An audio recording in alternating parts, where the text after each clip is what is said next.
Вы стоите на своей кухне, за окном еще только начинает брезжить рассвет, а воздух в доме уже пронзает этот звук. Это не просто мяуканье, это требовательный, почти металлический крик, который заставляет ваше сердце биться быстрее.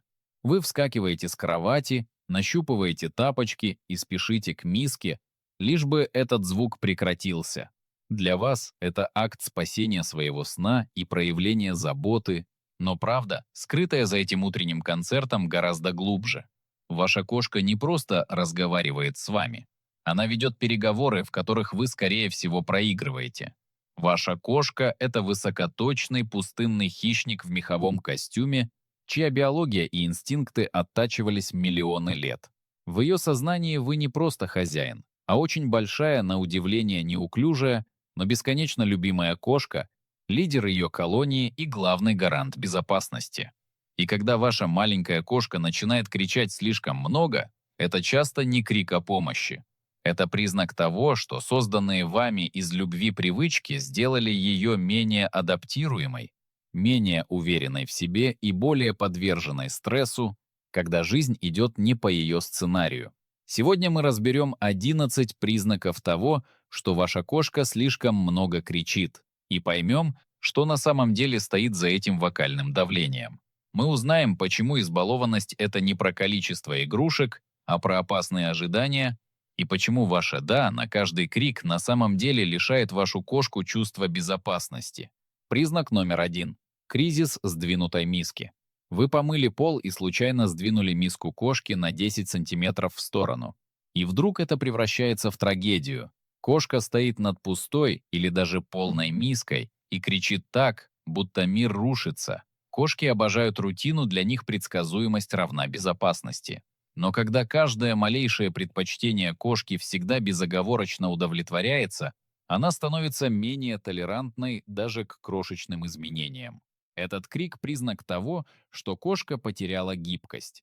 Если она отказывается есть только потому, что миска стоит не там, она сигнализирует о том, что ее уверенность в мире стала слишком хрупкой.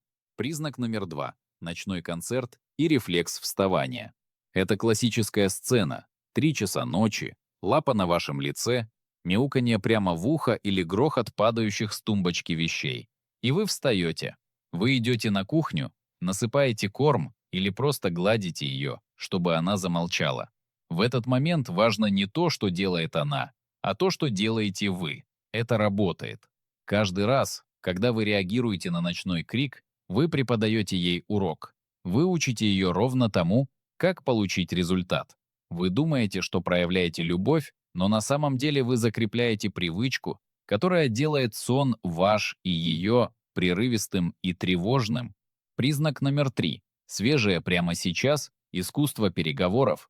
Вы наполнили миску всего 20 минут назад. Кошка подходит, нюхает, разочарованно мяукает и смотрит на вас, ожидая чего-то получше. Вы сдаетесь и открываете новый пакетик или подсыпаете свежих гранул. В этот момент ее поведение перестает быть инстинктом, оно становится переговорами. И ваша кошка прекрасно знает, что она в этих переговорах побеждает. Этот крик не от голода, это проверка ваших границ. Если еда качественная и свежая, но кошка требует другую свежесть, она просто тренирует вас подчиняться ее вокальным командам. Признак номер 4. Атака на лодыжки и шумная охота. Ваша кошка внезапно вылетает из-за угла, кусает вас за ногу и при этом издает странный, возбужденный крик. Все смеются, это выглядит забавно. Но охота для кошки — это реальная биологическая потребность. Когда у кошки недостаточно правильной игровой активности в стиле охоты, она перенаправляет эту энергию на людей. Если это поведение вознаграждается вниманием, даже если вы просто вскрикиваете или смеетесь, оно обычно прогрессирует. Крик в этом случае — это избыток нереализованного драйва хищника, который не нашел правильного выхода. Признак номер 5. Диванный суверенитет. Кошка растянулась посреди дивана, а вы сидите на самом краю, боясь ее потревожить. И если вы пытаетесь ее аккуратно подвинуть, она издает недовольный, ворчливый звук. Это кажется милым, но кошки воспринимают пространство иначе, чем мы. Для них лучшие места в доме — это символы статуса. И если она всегда получает право первого выбора, сопровождая это вокальным протестом при попытке раздела территории, она начинает верить, что ее статус выше вашего. Это создает перекос в иерархии вашей колонии, который в конечном итоге делает кошку более тревожной, когда правила внезапно меняются. Признак номер 6. Избирательная глухота и громкие требования. Она игнорирует вас, когда вы ее зовете, даже если вы знаете, что она прекрасно узнает свое имя. Но стоит ей чего-то, захотеть еды, выхода на балкон или внимания, как она начинает кричать и ожидает немедленного ответа. Избалованная кошка быстро учится тому, что реагировать на ваши просьбы не обязательно, в то время как вы обязаны реагировать на ее голос. Это признак того, что в ваших отношениях исчезла взаимность, и кошка воспринимает ваше присутствие исключительно как обслуживающий персонал для своих нужд. Признак номер 7. Вокальное наказание за ваше отсутствие.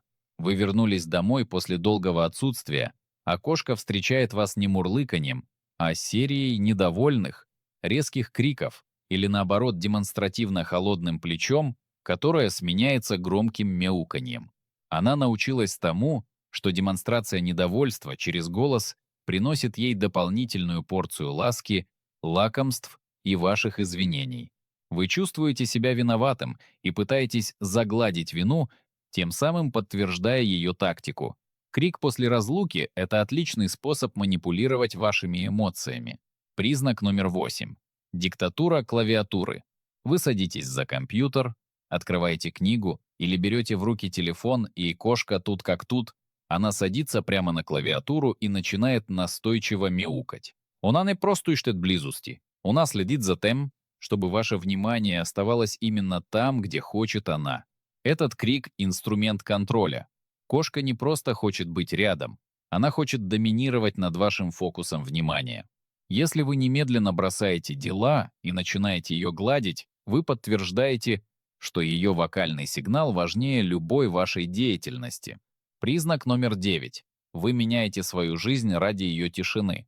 Вы ловите себя на мысли, что спешите домой к строго определенному времени кормления, чтобы не слышать ее криков. Вы дважды думаете, прежде чем пригласить гостей, потому что кошка может быть недовольна. Вы организуете свою жизнь вокруг ее вокальных предпочтений. Немного подстраиваться под питомца — это нормально. Но если только одна сторона вы постоянно адаптируется, а вторая кошка только требует через крик, это верный признак того, что баланс нарушен. Ваша кошка становится центром вселенной, что на самом деле лишает ее устойчивости перед лицом реального мира. Признак номер 10. Ласка только по расписанию. Кошка может кричать, требуя внимания, но как только вы пытаетесь погладить ее не по ее инициативе, она резко мяукает и уходит. Уважение границ важно, но если кошка реагирует плохо на любое прикосновение, которое не было ее идеей, это может означать, что она так и не научилась тому, что бережное обращение со стороны лидера — это безопасно и предсказуемо. Этот вокальный протест против вашей инициативы — признак того, что кошка чувствует контроль над ситуацией только тогда, когда она сама диктует правила общения. Признак номер 11. Ваше чувство вины при слове «нет». Это самый главный признак, и он касается не кошки, а вас. Когда вы говорите ей «нет» в ответ на очередной крик у холодильника, вы чувствуете себя плохим хозяином. Вы боитесь, что отказ разрушит вашу связь. Но вот в чем секрет. Кошкам не нужны постоянные «да». Им нужна последовательность. Спокойный владелец, который устанавливает предсказуемые границы, создает для кошки мир, в котором она чувствует себя в безопасности. Потому что для хищника структура — это и есть безопасность. Если вы чувствуете вину за то, что не бежите к миске по первому звуку, значит, вы сами попали в ловушку ее вокального давления. Путь к уверенной кошке. Если вы узнали в этих пунктах свою кошку, не расстраивайтесь. Избалованные и крикливые кошки появляются не от пренебрежения, а от огромной любви. Хорошая новость в том, что кошки невероятно адаптируемы. Маленькие, последовательные изменения в вашем поведении помогут вашей кошке стать более уверенной, гибкой и в конечном итоге более счастливой. Перестаньте воспринимать ее крик как команду. Начните воспринимать его как сигнал о том, что ей нужно больше структуры и предсказуемости, которые можете дать только вы, ее лидер. Берегите своего маленького хищника. Помните, что для вас кошка — это лишь часть жизни, но для нее вы и есть вся ее жизнь. Начните менять ее реальность прямо сегодня. С одного спокойного «нет», одного пропущенного ночного концерта и осознания того, что настоящая любовь — это не отсутствие границ, а их надежная защита. Потому что в конечном итоге, в этом огромном мире, ваш голос — это ее музыка, ваше спокойствие — это ее безопасность, а ваша последовательность — это ее единственный шанс на покой. Посмотрите на свою кошку прямо сейчас. Она только что медленно моргнула вам, признавая ваше лидерство. Напишите в комментариях, сколько признаков вы насчитали у себя. Давайте вместе учиться понимать этот великий, молчаливый и иногда слишком громкий язык любви.